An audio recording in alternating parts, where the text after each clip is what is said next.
are gleaming with 1,000 dyes, blending in witching harmonies, in harmonies. And grassy knoll and forest height are flushing in the rosy light, and all above is azure bright. Australia, Australia, Australia. Some see no beauty in our trees without shade, our flowers without perfume, our birds who cannot fly, and our beasts who have not yet learned to walk on all fours.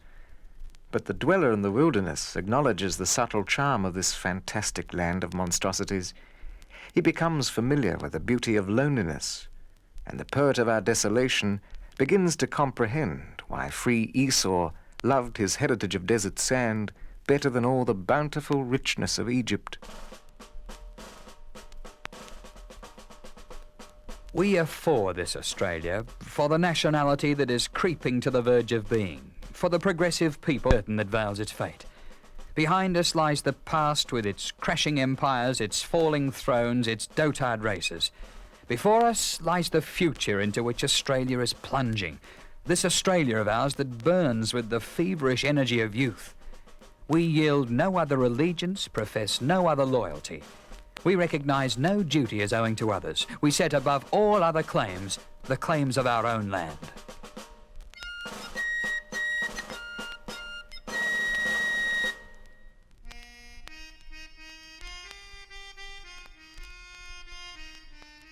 We had only the upward rush of youthful emotion, youth trying out in all manner of awkward ways the wings that had just begun to sprout. Assuredly, the songs of young Australia were not always tuneful, and her art was anything but languorous and dreamful. The singing was sometimes raucous, the drawing uncouth, but art and song alike were strong and sincere and passionate. They glowed with patriotism. They were permeated with two characteristic Australian virtues: good-tempered humour and inviolable mateship. All among the wool, boys, all among the wool. Keep your blades full, boys, keep your blades full. I can do a respectable tally myself whenever I like to try, and they know me round the back blocks as Flash Jack from Gundagai. The 90s were a heyday of intellectual excitement, which took individuals in very different ways.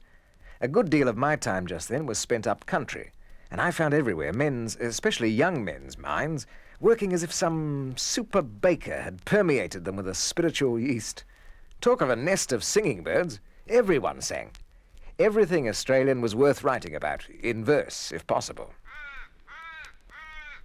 High noon and not a cloud in the sky to break this blinding sun. Well, I've half the day before me still and most of my journey done. The diggings and the seaports, the slums and the outback, the selections and the stock routes and the wheat fields and the artesian bores all found their poet, and usually found him in high spirits. What care I for jute or cotton or flax? Reeds like these are often rotten, turned to rods for owners' backs. Fortune, her I have thee holden in what Scotia calls a grup. All my fleeces now are golden, full troy weight, for wool is up. There jump into your railway carriage at one forgotten bush siding a man dressed like a farmer, another dressed like a stockman, another like a solicitor's clerk, another like a botany factory hand, a fifth in check tweeds and a green hat as if he were going to golf. They're all shearers. You can see from the window a man with a billy and a swag starting off on foot along the red road. He's a shearer too. It's enough to see a dusty figure carrying its swag along the road beside the railway line for superior city persons from the window to class him mentally genus tramp. Species, something of the sort that pokes its head over suburban back fences. Sundowner, swaggy, unemployed. There's no such thing in the West. The long stage from tank to tank, 30 miles of it is an inch, hot sun and red dust from 7 at morning to 7 at night, with nothing but the thought of the free night breeze from the plains, a cup of billy tea with a mate and a very sweet smoke when it's all over to comfort him, does not offer any great allurement to a tramp. I shore at Barrabogie and I shore at Torgan Main. I shore at Big Willandra and out on the Coleraine. But before the shearing was over, I wished myself back again, a shearing for old Tom Patterson on the One Tree Plain. Hey, all among the wool, boys, all among the wool. Keep your blades full, boys, keep your blades full. I can do a respectable tally myself whenever I like to try, and they know me round the back box as Flash Jack from Gundagai. There was Hughes, who got in trouble through that business with the cards.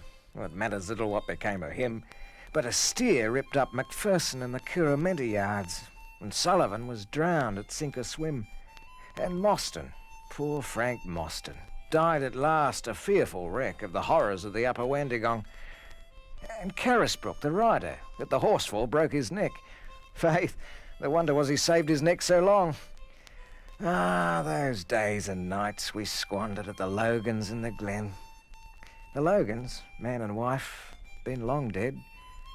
Elsie's tallest girl seems taller than your little Elsie then. And Ethel's a woman grown and wed.